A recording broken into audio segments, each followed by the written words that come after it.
काम किया है काम करेंगे, काम किया है काम करेंगे, कभी नहीं आराम करेंगे। जी हाँ, ग्राम पंचायत राज धूपनगर धोबोल से मुखिया पद के प्रबल दावेदार, कर्मठ, जुझारू, सहनशील, मृदुभाषी, शिक्षित प्रत्याशी भाई प्रदीप कुमार सिंह उर्फ गुडू सिंह। तब माई बहन चाचा चाची सभी से विनती बानी होड़ा बा कि इहे के फेर से जिताई और मुखिया पद पर विराजमान करी।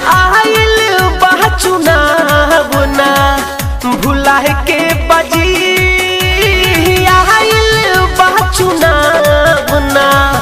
भुला के बजी गुड्डू भैया के जितावे के बजी, फिर से मुखिया बनावे के बजी।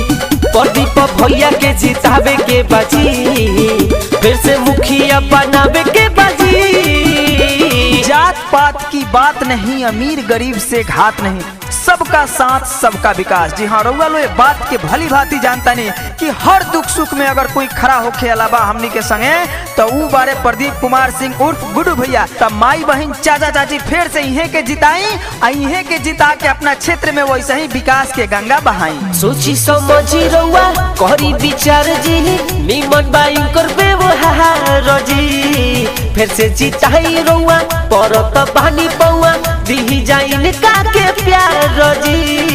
फिर से प्यार आशीर्वाद देवे के बाद गुड्डू भैया के।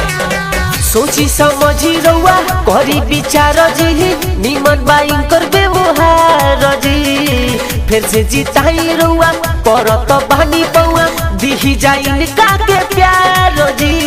निमन मुखिया चुन के ले आवे के बजी, बचल विकास करावे के बजी। गुड्डू भैया के जितावे के बजी, फिर से मुखिया बनावे के बजी।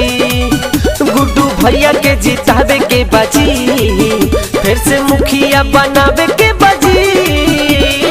हर फूल खुशबूदार नहीं होता, हर फूल खुशबूदार नहीं होता, हर पत्थर चमकदार नहीं होता। क्षेत्र में तो बहुत सारे ऐसे नेता हैं, लेकिन सभी नेता जीत का हकदार नहीं होता। जी हाँ, रउआ लोग बात के भली भांति जानता नहीं कि जीत के हकदार फिर से के बा, काहे से कि जौन हमनी के क्षेत्र में विकास के काम भइल बा उ सब दिखाई देता। ऐसे माई बहन चाचा चाची फिर से जिताई गुड्डू भैया के। दिन या रात चाहे कौनो बेहरा खोजला पजाले भेटाई हो, भुटवा के ताकत जाके तू बुथ पर फिर से दीहा दिखाई हो। वोट के ताकत दिखाई गुड्डू भैया के ही जिताई।